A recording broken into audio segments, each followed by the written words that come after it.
Example 4. A 5-year guaranteed investment opportunity will pay interest at a rate of 7.5% compounded semi-annually for the first 2 years and 9% compounded monthly for the last 3 years. Determine how much is to be invested if the amount to be accumulated after 5 years is to be $20,000. Again, starting with the time diagram, we've got a 5-year period. So on the time diagram, let's indicate that we have a total of 5 years. So from 0 to 5 years. We know that the interest rate is 7.5% compounded semi-annually for the first 2 years. So at 2 years, we've got an interest rate of 7.5% compounded semi-annually for the first 2-year period. And then for the next 3 years, we have an interest rate of 9% compounded monthly. So let's make a note of that, 9% compounded monthly.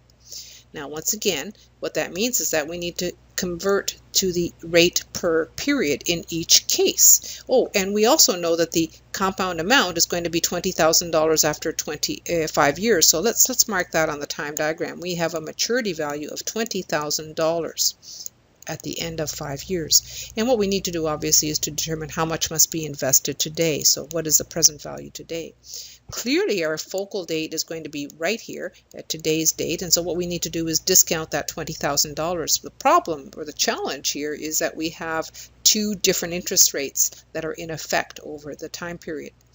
Now, going back to the interest rates, we've got 9% compounded monthly. That 9% compounded monthly will be converted to 9% divided by 12 periods per year, or an interest rate of 0.75% per month. So let's make a note of that. I is equal to 0.0075 per month. 0.75% is 0.0075 in decimal form. The first 2 years, we have an interest rate of 7.5% compounded semi-annually, so there's 2 periods per year, and I'm going to divide 7.5 by 2. So that's going to give me an interest rate of 0.0375 per 6 months. In other words, 3.75% per semi-annual period. Now, the other item that needs to be clarified on our time diagram here is the number of interest periods.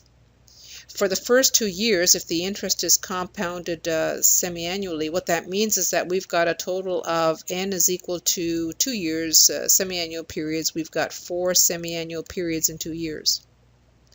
For the next 3 years, we've got a total of, 3 years monthly interest rate. That means that n is equal to 36 monthly periods in the 3-year period. Let's see if we can put everything together now.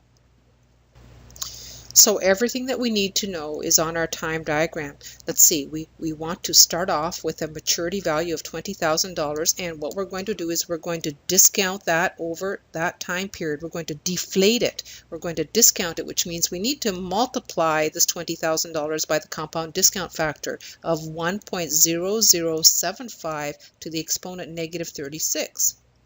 And after we've deflated it for 36 monthly periods, we now have to deflate that again for another 4 semi-annual periods, and we're going to deflate it at a rate of 1.0375 to the exponent negative 4.